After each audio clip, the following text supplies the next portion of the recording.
കോഴിക്കോട് വിലങ്ങാട് ഉരുൾപൊട്ടലിൽ തകർന്ന വീടിന് നികുതി അടയ്ക്കാൻ നോട്ടീസ് നൽകി. വാണിമേൽ പഞ്ചായത്താണ് നോട്ടീസ് അയച്ചത്. നികുതി ഒഴിവാക്കാൻ അപേക്ഷ നൽകിയവർക്ക് നോട്ടീസ് അയച്ചിട്ടില്ലെന്നാണ് പഞ്ചായത്ത് അധികൃതർ പറയുന്നത്.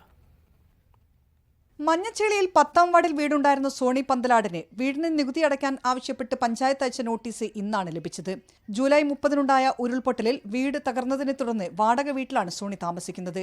വീടില്ലാത്ത ഒരാൾക്ക് നോട്ടീസ് അയച്ചതിനെക്കുറിച്ചുള്ള ചോദ്യത്തിന് വീട് പൂർണ്ണമായും നഷ്ടപ്പെട്ട ആളാണെന്ന് നിങ്ങൾക്ക് ഉറപ്പുണ്ടോ എന്നായിരുന്നു പഞ്ചായത്ത് പ്രസിഡന്റിന്റെ മറുചോദ്യം.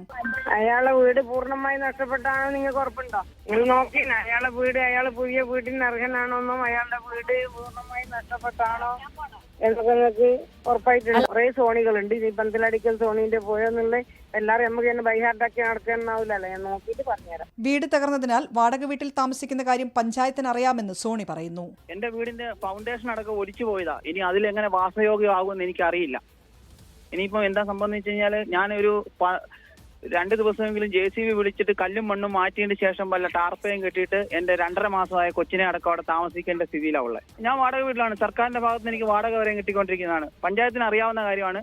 എന്റെ വീട് പോയതാണ്, പൂർണ്ണമായിട്ടും പോയതാണ്. വീട് തകർന്നവരോട് നികുതി ഒഴിവാക്കാൻ അപേക്ഷ നൽകണമെന്നാവശ്യപ്പെട്ടിരുന്നെന്നും സോണി ഈ അപേക്ഷ നൽകിയിട്ടില്ലെന്നും പഞ്ചായത്ത് വിശദീകരിക്കുന്നുണ്ട്.